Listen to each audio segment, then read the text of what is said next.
Welcome D students. आज हम logic gates, Boolean algebra and minimization techniques में implicants and the prime implicants discuss करने जा रहे हैं। After completing this topic you will be able to explain prime implicants and essential prime implicants. You will be able to describe redundant prime implicants. You will be able to explain false prime implicants and essential false prime implicants. You will be able to describe redundant false prime implicants. Now exam point of view this topic is very important. यदि मैं weightage wise बात करूं, इससे आपके long question, short question and the object type question बन सकते हैं. मैं यदि बात करूं कि ये टॉपिक कहाँ यूज होता है, ये टॉपिक आपका के मैप में यूज करते हैं. के मैप में जैसे हम के मैप बनाया था मैंने इन द प्रीवियस लेक्चर, जैसे मैं बताया था कि में 2 वेरिएबल, 3 वेरिएबल, 4 वेरिएबल. सो उसमें हमने ये उनकी प्रॉपर्टीज होती है कि इम्प्लीकेंट्स क्या होता है, प्राइम इम्प्लीकेंट्स क्या होता है और रिडंडेंट प्राइम इम्प्लीकेंट्स क्या होता है, सॉफ्ट फॉर्म में, पॉज फॉर्म में, ये सारी चीजें इसमें यूज होंगी. अब ये व्हाट इज द इंपॉर्टेंस, ये इंपॉर्टेंट है कि ये मिनिमाइज करता है उस एक्सप्रेशन को. हमको बताएगा पेयरिंग कितनी होंगी, मैक्सिमम पेयरिंग कितनी हो सकती है, आंसर में क्या आएगा. तो ये उसके लिए इंपॉर्टेंट है. ये चीज हम उसमें यूज करेंगे. सो आइए डिस्कस करते हैं. तो सबसे पहले जानिए कि इम्प्लीकेंट्स और द फॉल्स इम्प्लीकेंट्स क्या होते हैं. उसके बाद मैं आपको वन बाय वन टॉपिक बताता हूं. सबसे पहले जानते हैं इम्प्लीकेंट्स और फॉल्स इम्प्लीकेंट्स क्या होते हैं.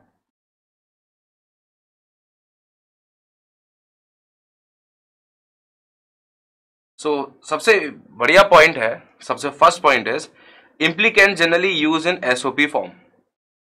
एसओपी मैंने कराया था 2 वेरिएबल, 3 वेरिएबल, 4 वेरिएबल का, जिसमें पेयरिंग करते थे 1 की. और false implicant use in the POS form. This are first difference between implicants and the false implicants. Okay, now the second one, the total number of 1, या बोल सकता हूं each minterm in the K map is called implicants. ठीक है, each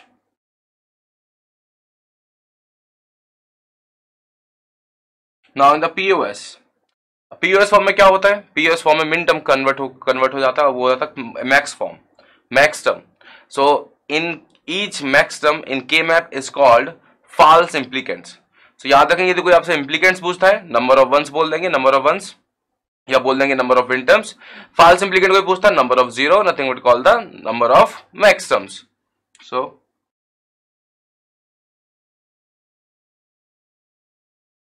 okay, यदि मैं example की बात करूं the left hand side and the right hand side, तो आप देखिए एक चीज मैं आपको दिया, function of ABC equal to summation of m 0 5 7, और यहां पे मैं आपको एग्जाम्पल दिया f of ABC product of capital M, product of max term, this is 0 1 2 3. आपको बताना है in the first question, first example, function of ABC summation of जो आपको 0 5 7 दे रखा है, उसमें आपके इम्प्लीकेंट्स कितने होंगे, ऐसे यहाँ पे आपके फॉल्स इम्प्लीकेंट्स कितने होंगे. सो मैंने जो आपको बताया each minterm in K map is called implicants. आपको बताना है कि इम्प्लीकेंट्स के नंबर कितने होंगे. सो यदि मैं इस एग्जाम्पल को देखूं तो इसमें पहला इम्प्लीकेंट है आपका 0, या दिस इज फर्स्ट इम्प्लीकेंट. दूसरा इम्प्लीकेंट है आपका 5, या this second implicant. Third implicant है आपका 7. सो यदि कोई पूछता है कि इसमें इम्प्लीकेंट कितने होंगे, तो implicants in this question is 3. Clear है. नाउ इसमें इम्प्लीकेंट्स, इसमें आपके फॉल्स इम्प्लीकेंट्स कितने होंगे, देखते हैं. फॉल्स इम्प्लीकेंट्स, सो आप मैंने बताया था each max term in the K map is called false implicants. K map मैंने ड्रॉ नहीं किया, लेकिन मैं आपको सिंपल बता रहा हूं के मैप हम ड्रॉ करते हैं. मैंने आपको बताया भी था के मैप कैसे ड्रॉ करा जाता है. So false implicants in this case, false implicant for this question equal to एक 0 हो गया, एक 1 हो गया, एक 2 हो गया, एक 3 हो गया. Answer is 4. सो ये तो हमारा डिस्कशन था कि what is the implicant and what the false implicants. But what is the actual topic which asked in the examination. The topic is prime implicant and the essential prime implicants and the redundant prime implicants. ये 3 part इसके, और यही 3 part हम false implicant से पढ़ेंगे. ठीक है, 3 part कौन कौन से, number 1, number 2 and the number 3. Now here is 3 part is which one. आपको कौन सा पढ़ना है, आपको पढ़ना पहले प्राइम इम्प्लीकेंट्स,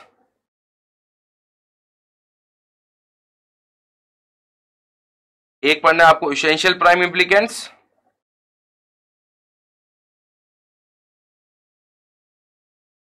और एक पढ़ना है आपको redundant prime implicants.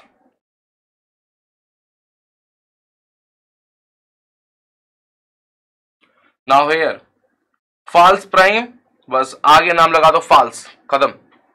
False prime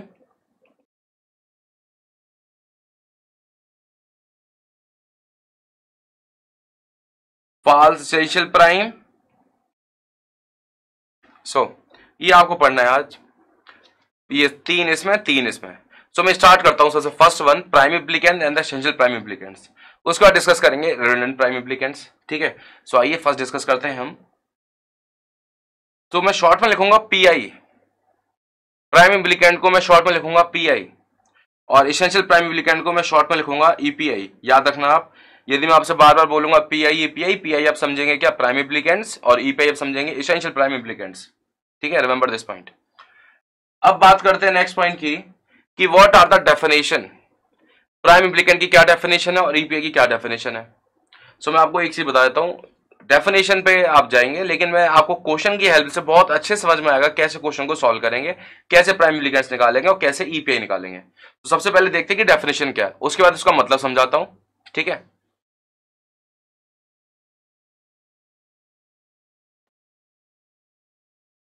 now it is a product term, अब मिन टर्म भी बोलते हैं उसको, which is obtain by combining maximum possible cell. मतलब आपको जो वन आएंगे इन द के मैप, आपको उनका मैक्सिमम पॉसिबल सेल्स में पेयरिंग जितनी मैक्सिमम हो सकती है उतनी पेयरिंग करेंगे, बट रूल को याद रखेंगे, क्वाड ऑक्टेट रूल को वैलिड करेंगे, रूल वैलिड होना चाहिए, और मैक्सिमम पेयरिंग करेंगे, वही है आपके क्या, prime implicants. Now what is a EPI.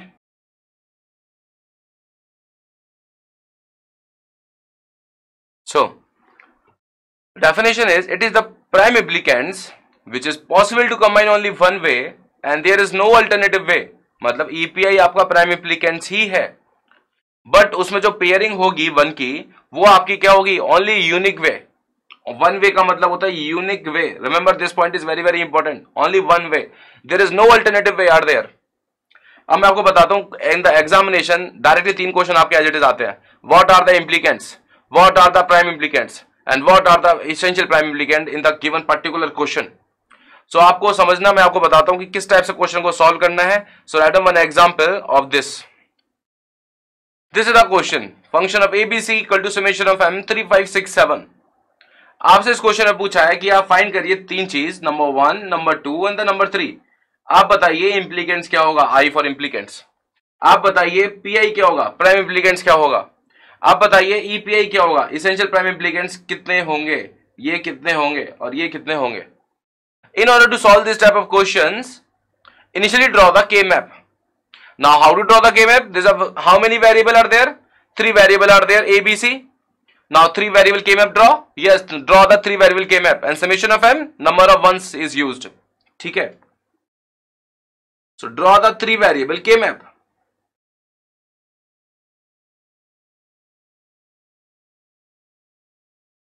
This is A and this is BC, 0 1 0 0 0 1 1 1 1 0। Now you know very well, this is A bar and this is A, and this is B bar C bar, and this is B bar C, and this is BC, and this is BC bar। But for finding the implicants, prime implicants, essential prime implicants, there is no importance of A B C, B bar C bar, B bar C, and the BC and the BC bar। But sometime question given in the objective, उसमें पूछ लिया जाएगा आपसे कि कौन कौन से prime implicants है, 2 हैं तो कौन कौन से हैं, 3 हैं तो कौन कौन से हैं, तो वहां ये पॉइंट इंपॉर्टेंट होता है। तो एक काम करते हैं, सबसे पहले मैं इसकी सारी पेयरिंग 3 5 6 7 को यहाँ पे 1 1 लिख देता हूं। 3 5 6 7 पे देखते हैं क्या कहां पे 3 5 6 7 आता है। 0 1 2 3 4 5 6 7 दिस इज। अब एक काम करेंगे, सबसे पहले इम्प्लीकेंट्स आपको सबको पता लग रहा होगा, सर इम्प्लीकेंट्स आपने थोड़ी देर पहले बताया था, each min term is called implicants. Now in this question 4 min term are there, in this question 4 min terms are there, number 3 5 6 7, so 4 min terms, so answer is what, implicant is 4, so implicant आपका आ गया 4। आप बोलोगे sir prime implicant essential prime implicant कैसे निकालोगे, only definition लिखी हुई है, अभी डेफिनेशन तो लिखी हुई है, but read the definition again, it is the product term which is obtained by combining maximum possible cell।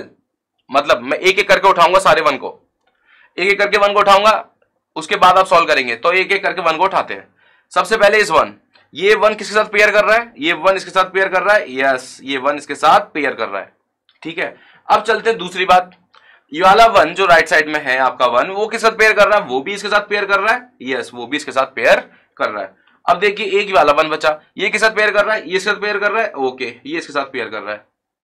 मैं सारे वन की पेयरिंग कर चुका हूं। This is a maximum pairing, इससे ज्यादा पेयरिंग नहीं हो सकती। This is the maximum pairing in this question. और आप बता दीजिए और कोई पेयरिंग हो सकती है तो? कोई और पेयरिंग नहीं हो सकती। सो आप देखिए ये क्या है, ये क्या है? This that is a product term which is combining by maximum possible cell. So this is a first, what first? This is a first prime implicant. Now the second one, this is a second prime implicant, and the third one, this is a third prime implicant. So in this question one की pairing इतनी ही हो सकती है, इससे ज्यादा नहीं हो सकती। So आप क्या करोगे, कैसे करोगे, किस टाइप से क्वेश्चंस? एक एक करके वन पे चलेंगे। इस वन की कितनी पेयरिंग हो रही है? इस वन की एक पेयरिंग होगी, काउंटेड एज वन। अब चलते हैं सेकंड वन के पास। सेकंड वन मतलब पहला वन ये हो चुका, मैं डॉट लगा रहा हूं, ये वन कंप्लीट हो चुका। ओके, अब चलते हैं इस वाले वन के पास। इस वाले वन की कितनी पेयरिंग हो रही है? इस वाले वन की एक पेयरिंग इसके साथ, बती मैं काउंट कर चुका हूं। इसकी पेयरिंग इसके साथ, दो काउंटिंग एज 2। नाउ इसकी पेयरिंग इसके साथ, काउंटेड एज 3। नाउ अब चलते हैं ये वाले वन के पास। इस वन की एक पेयरिंग हो रही है, यस, इस वाले वन के साथ, but this loop, this pairing count हो चुकी है, अगेन काउंट नहीं करेंगे। एक बारी काउंट करना है एक पेयर को, remember the one thing is, ठीक है। अब चलते हैं ये वाले वन के पास। इसकी एक ही पेयरिंग हो रही है, यस, बट ये ग्रुप काउंट कर चुका हूं, ये पेयर काउंट कर चुका हूं। सो आपके कितने प्राइम इम्प्लीकेंट्स हुए यहाँ पे? आपके प्राइम इम्प्लीकेंट्स हुए आपके यहाँ पे 1, 2 एंड 3। आपके इम्प्लीकेंट तो हुए 4 and the prime implicant is what? 3। Clear है यहां तक सबको? अब चलते हैं नेक्स्ट बात पे। इसेंशियल प्राइम इम्प्लीकेंट के लिए मैं अगेन एक डायग्राम बना रहा हूं, ये सेम डायग्राम, उसको थोड़ा सा इजी तरीके से आप समझेंगे। देखिए, for finding the EPI. Now read the definition. It is a prime implicant which is possible to combine only one way. एक वन को कंबाइन करने का तरीका एक ही तरीका होना चाहिए, उसका दो तरीके नहीं होने चाहिए। यदि दो तरीके होंगे, not counted. If only one way, counted. There is no alternative way. Only one way, only one unique way are there. So, यदि मैं इस वन की बात करूं, पहले वाले वन की, इस वाले वन की, इसके कंबाइन करने के कितने तरीके हैं? इसे कंबाइन करने का खाली एक ही तरीका है। वो कौन सा तरीका है? वो है आपका ये। So this is counted as one. This is the first EPI. Now, इस वन को काउंटेड करने के तीन तरीके, नॉट काउंटेड। नाउ ये राइट साइड में जो वन है उसको काउंट करने का एक ही तरीका, दिस इज ये तरीका। Now counted as 2, second EPI. Now ऊपर वाला वन जो है उसको काउंट करने का एक तरीका, this is only one way, unique way, so this is counted as 3। Remember, only one way, no, there is no alternative way are there. So what is EPI in this question? Again EPI is what? 3। EPI is 3। आप बोलोगे sir PI EPI is always equal. No, PI EPI is not always equal. But the point is, this statement is correct. PI is always greater than EPI. This statement is always correct. Because if you see the definition, it is a prime implicants. ये prime implicants ही है EPI. But which is possible to combine only one way. यहां तक clear है सबको? Okay, अब एक काम करते हैं। आपका first learning outcome, explain prime implicant and the essential prime implicant, achieve हो चुका है। So let's we have a knowledge check.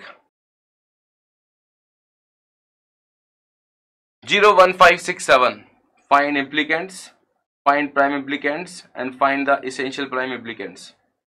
I for implicants, PI for prime implicants and the EPI for the essential prime implicants। सबका answer correct आना चाहिए। Institute draw the diagram. सब जने diagram draw कर लिया होगा आई थिंक सबने, अब बिकॉज 3 वेरिएबल का है तो आपने ड्रॉ कर लिया होगा डायग्राम। ये आप जानते हो, this is 0, 1, 0, 0, 0, 1, 1, 1, 1, 0।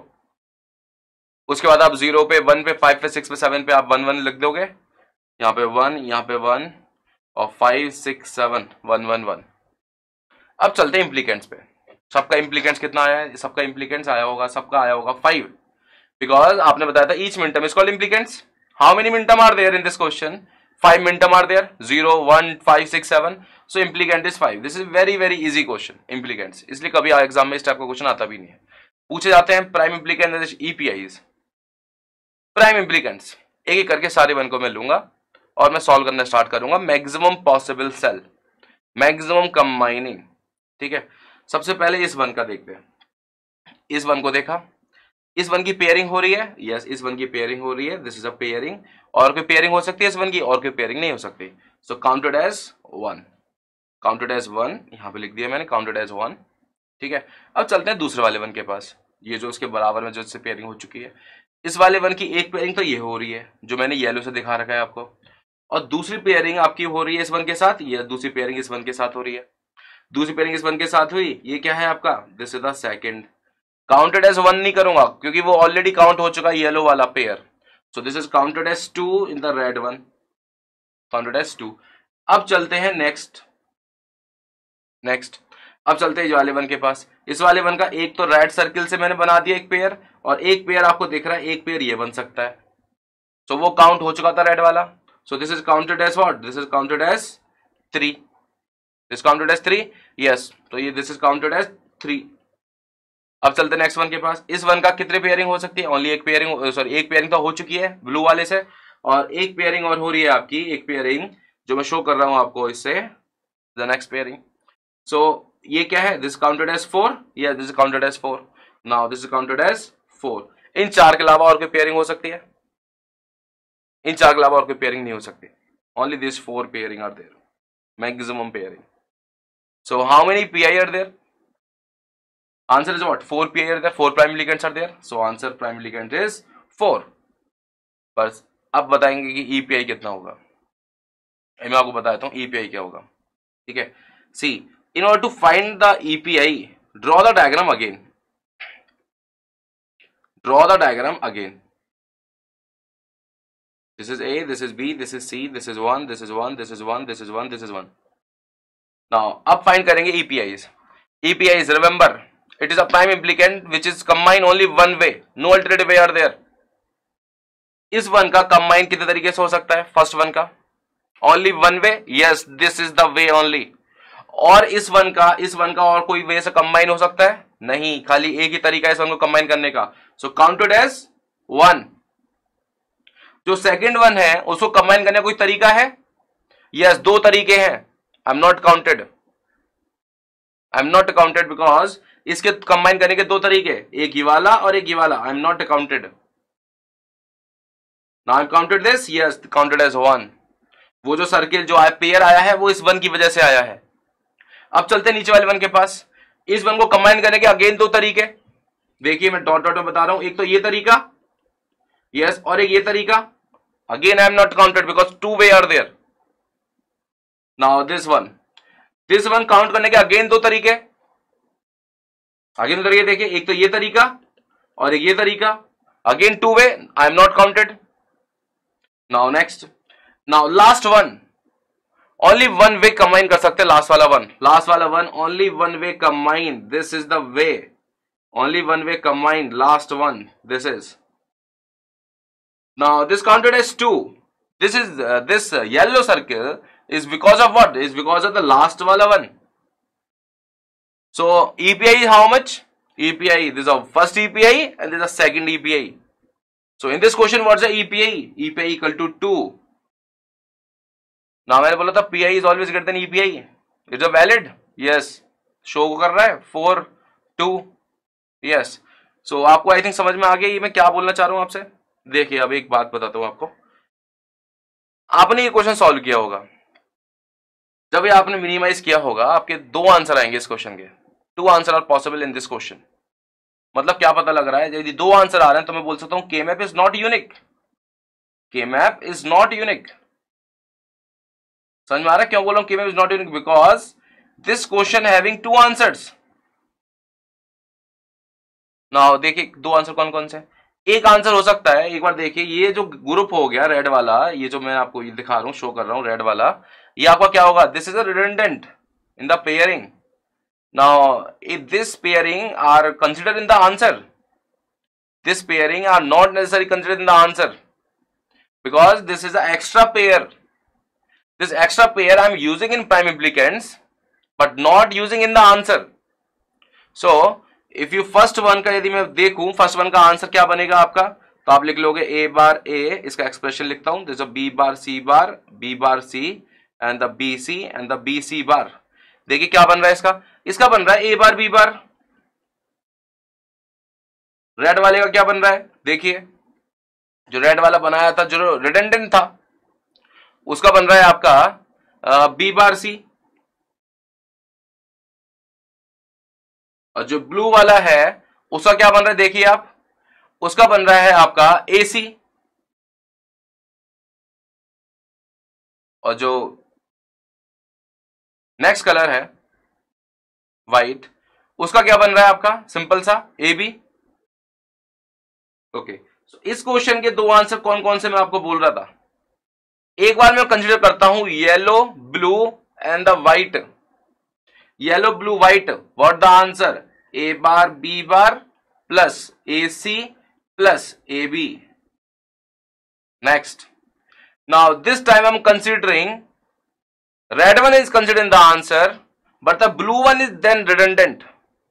Blue one is redundant हो जाएगा, yes. Blue is not necessary in the answer.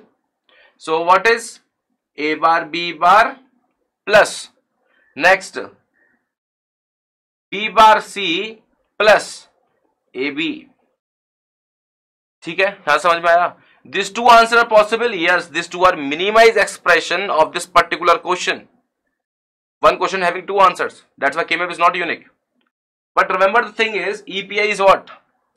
Now what is EPI in this question? EPI is this first is same as this, yes or no, A bar B bar, and this second is same as this AB.